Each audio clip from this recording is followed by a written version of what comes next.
और शुरुआत बड़ी खबर के साथ करेंगे, जहां ईरान के सर्वोच्च नेता ने अमेरिका को चेतावनी दी है। खामनेई ने साफ कहा है कि अमेरिका अगर बीच में कूदा तो परिणाम गंभीर होंगे। अमेरिका ने ईरान को सरेंडर करने के लिए कहा था, लेकिन ईरान पहले स्पष्ट कर चुका है कि ना वो सरेंडर करेगा, और अगर अमेरिका इस युद्ध में बीच में कूदता है तो इसके परिणाम गंभीर होंगे और झेलने भी पड़ेंगे। इस्राएल को कड़ा जवाब देते रहेंगे। खामनेई ने साफ कहा, अमेरिका जंग में कूदा तो मिडिल ईस्ट में तबाही मचेगी।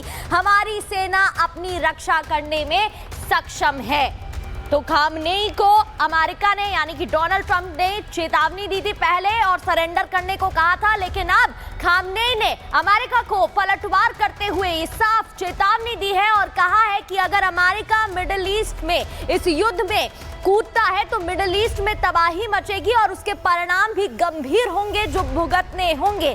अमेरिका जंग में कूदा तो उसके परिणाम बेहद ही गंभीर होंगे। सरेंडर नहीं करेंगे, हमारी सेना लड़ने में सक्षम है, अपनी रक्षा करने में भी सक्षम है, ये खामनेई ने स्पष्ट कर दिया है। तो बिल्कुल ये बड़ी खबर आपको हम लगातार बता रहे हैं। साफ तौर पर कहा गया है खामनेई की तरफ से कि हमारी सेना सक्षम है। इसी बीच एक और बड़ी खबर बता देते हैं। राष्ट्रपति ट्रंप की धमकी पर ईरान ने पलटवार किया। आप देख रहे हैं कि ईरान लगातार आक्रामक है। ईरान को थोपी हुई शांति मंजूर नहीं है। खामनेई ने साफ कर दिया है, ईरान किसी की भी धमकी से डरने वाला नहीं है और धमकी सहेगा नहीं, ये खामनेई की ओर से कहा जा रहा है। क्योंकि आप देख रहे हैं कि ट्रंप किस तरीके से इस पूरे मामले को लेकर आक्रामक है। G7 की समिट छोड़कर अमेरिका पहुंचते हैं और साफ कहते हैं कि सिर्फ और सिर्फ सरेंडर चाहिए ईरान का। और अमेरिका, ये अटकलें कल तक लगाई जा रही थी कि इस पूरे युद्ध में फ्रंट फुट पर सामने आ सकता है, अमेरिका की इस जंग में एंट्री हो सकती है, लेकिन ईरान अपने स्टैंड पर यहां अड़ा हुआ दिखाई दे रहा है। राष्ट्रपति ट्रंप की धमकी पर ईरान ने भी बड़ा पलटवार करते हुए साफ कहा कि ट्रंप को ईरान की ताकत का अंदाजा नहीं है, हम सरेंडर नहीं करेंगे, ना ही थोपी हुई शांति हमें मंजूर है। और अगर अमेरिका इस जंग में कूदता है तो अमेरिका को भारी नुकसान भुगतना पड़ेगा। खामनेई की तरफ से यह साफ कहा गया है। ट्रंप ने कल जिस तरीके की बातें कल की, आपने देखा कि ये दो तस्वीरें हम इस वक्त आपको दिखा रहे हैं। अमेरिका इजराइल को जवाब यहां दिया गया है ईरान के सर्वोच्च नेता अली खामनेई की ओर से। कल ट्रंप ने साफ कहा था कि खामनेई कहां छुपे हुए हैं, मुझे उनकी लोकेशन मालूम है। खामनेई तक पहुंचना अमेरिका के लिए बहुत बड़ी बात नहीं है। यानी कि एक तरीके से खुली चुनौती, खुली धमकी अमेरिका के राष्ट्रपति डोनाल्ड ट्रंप की तरफ से ईरान के सर्वोच्च नेता को दी गई थी कि उन तक पहुंचना अमेरिका के लिए बड़ी बात नहीं है।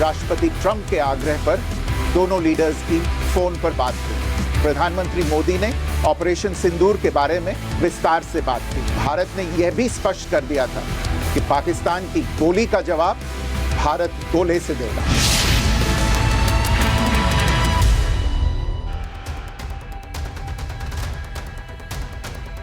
और अब बात पीएम मोदी की। प्रधानमंत्री नरेंद्र मोदी ने एक बार फिर से ऐलान कर दिया है कि ऑपरेशन सिंदूर जारी है और आतंकवाद के खिलाफ भारत की जीरो टॉलरेंस की नीति यहां सख्त है। अमेरिकी राष्ट्रपति डोनाल्ड ट्रंप से पीएम मोदी की मुलाकात कनाडा में होनी थी, लेकिन ट्रंप की जल्द वापसी की वजह से यह मुलाकात ना हो सकी। तो ट्रंप ने प्रधानमंत्री मोदी को फोन करके अमेरिका आने का न्योता दिया और 35 मिनट तक लंबी बातचीत चली। देखिए इस रिपोर्ट के जरिए।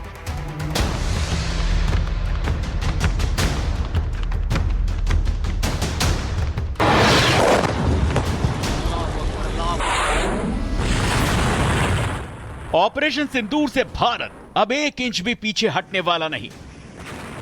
प्रधानमंत्री मोदी ने अपने दोस्त अमेरिकी राष्ट्रपति डोनाल्ड ट्रंप को साफ साफ कह दिया कि आतंकी गोली का जवाब गोले से दिया जाएगा। मोदी ट्रंप के बीच फोन पर हुई बात, 35 मिनट तक चली बातचीत। विदेश मंत्रालय ने दी जानकारी।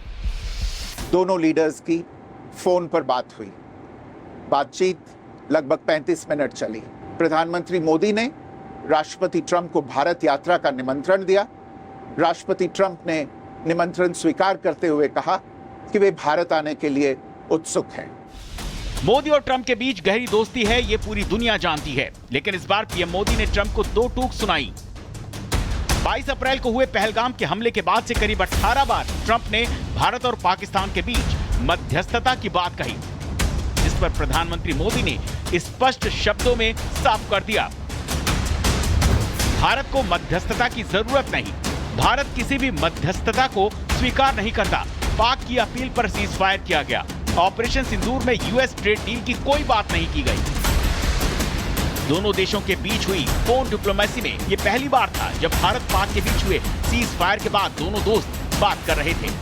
दोनों नेताओं ने ऑपरेशन सिंदूर पर विस्तार से चर्चा की और बातें इजराइल और ईरान की जंग को लेकर भी की गई। लेकिन इस बीच व्यस्तता के कारण प्रधानमंत्री मोदी ने अमेरिका के निमंत्रण को ना बोल दिया। खुशी की बात यह है कि मोदी जी ने बता दिया है डोनाल्ड ट्रंप साहब को दो टूक शब्दों में कि भाई हमारी तरफ से ऑपरेशन सिंदूर अभी जारी है, हम किसी भी तरह से आतंकवाद एक्सेप्ट नहीं करेंगे। ट्रंप और मोदी के बीच फोन डिप्लोमेसी की टाइमिंग पर नजर डालेंगे तो पता चलेगा कि ये इतनी अहम क्यों है। इस वक्त Pakistani field marshal general Munir America में हैं। मुनीर की ट्रंप से मुलाकात होनी है। ट्रंप ने मुनीर को परेड का निमंत्रण नहीं दिया। अमेरिका में मुनीर का विरोध हुआ। मुनीर के खिलाफ नारेबाजी की गई। मुनीर को भगोड़ा और कातिल कहा गया। लंच पर मुनीर और ट्रंप की मुलाकात होनी है, जिसमें मुनीर अपना दुखड़ा सुनाने वाले हैं। लेकिन उससे पहले ही प्रधानमंत्री मोदी ने साफ कर दिया कि पाकिस्तान को क्यों और कैसे मारा गया, और वो अगर नहीं सुधरता है तो और ज्यादा मारा जाएगा, जिसमें भारत का हाथ कोई नहीं रोक सकता है। Bureau report, Republic Bharat. और बढ़ते आगे, प्रधानमंत्री नरेंद्र मोदी क्रोएशिया दौरे पर पहुंचने वाले हैं। एयरपोर्ट के बाहर भारतीय मूल के लोग पीएम मोदी के स्वागत के लिए इंतजार में खड़े हैं। ये तस्वीरें आपको दिखा रहे हैं। बेहद ही महत्वपूर्ण ये दौरा हो जाता है किसी भारतीय प्रधानमंत्री का पहला दौरा, और यहाँ 17,000 से ज्यादा भारतीय रहते हैं, तो इस लिहाज से भी ये दौरा और भी ज्यादा महत्वपूर्ण हो जाता है। इसके अलावा क्रोएशिया यूरोपीय संघ का सदस्य है और ये यात्रा भारत की यूरोपीय देशों के साथ साझेदारी बढ़ाने की रणनीति का हिस्सा है। आर्थिक सहयोग और निवेश, व्यापार, तकनीक, फार्मा, आईटी और पर्यटक जैसे क्षेत्रों में इस दौरे के बाद बातचीत हो सकती है और सहयोग की उम्मीद है। संरक्षण और समुद्री सहयोग पर भी बातचीत हो सकती है। ये दो तस्वीरें टीवी स्क्रीन पर आप देख रहे हैं, जहां प्रधानमंत्री नरेंद्र मोदी के स्वागत की तैयारी की जा रही है। हाथों में पोस्टर लिए भारतीय मूल के निवासी वहां पर खड़े हैं।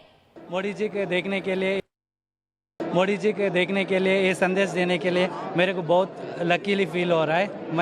क्योंकि मोदी जी बहुत कुछ किया, ऑपरेशन सिंदूर और वंदे भारत और बहुत कुछ, आर्टिकल 370 वो, इसलिए मैं बहुत खुश था। भारत का प्रतिनिधित्व करने वाले माननीय नरेंद्र मोदी जी ने जो देश को उन्नति और तरक्की की राह पर ले जाकर के दुनिया के अंदर एक पहचान बनाई है, उस पहचान का हर एक आदमी को ज्ञात है कि भारत आज विश्व गुरु बनने जा रहा है। और भारत का प्रतिनिधित्व करने वाले प्रधानमंत्री अगर ऐसे देश के अंदर आते हैं जहां तक आज तक कोई भी प्रधानमंत्री नहीं पहुंचा है, तो हमारे लिए वाकई में बड़े सौभाग्य की बात है। हम सारी आ गए यहाँ प्रधानमंत्री मोदी जी का स्वागत करने को, और हम बहुत खुश हैं। ये बहुत बड़ी बात है, सिर्फ हमारे लोगों के लिए नहीं लेकिन पूरे देश के लिए। और जी, हम बस इंतज़ार कर रही है। अभी हम सिर्फ बोलना चाहते कि हमें बहुत खुशी है, बहुत गर्व की बात है, इसीलिए मतलब यहाँ आने के लिए बहुत fortunate, very lucky. For so many years I been waiting for this chance to meet. बहुत ऑनर्ड है हम प्रधानमंत्री आने के लिए, और हम यहाँ आ गए उनका स्वागत करने के लिए। हम उनको कहना चाहते हैं कि हम हिंदी पढ़ते हैं जागरेब विश्वविद्यालय में, हिंदोलॉजी डिपार्टमेंट में हम छात्र हैं, और हमें बहुत अच्छा लगा उनका स्वागत करना। मैं बहुत खुशी हूँ और सब कुछ बहुत प्राउड और ऑनर्ड है। जी से अनुग्रह मांगते हैं। जय मोदी, जय मोदी है तो सब कुछ मुमकिन है। जय महाभारत, वंदे मातरम, महामोदी महामोदी।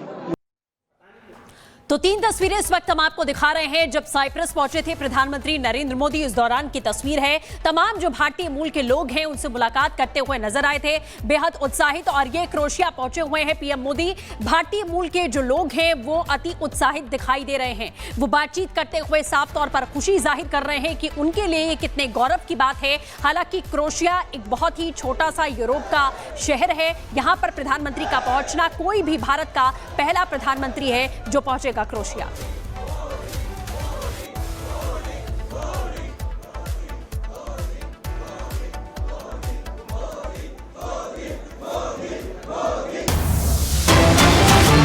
इसी बीच एक और बड़ी खबर, इजराइल पर ईरान ने बड़ा मिसाइल हमला किया है। इजराइल का विजमैन साइंस इंस्टीट्यूट पूरी तरीके से तबाह हो गया है। तो ईरान भी लगातार बड़े पलटवार कर रहा है इजराइल का।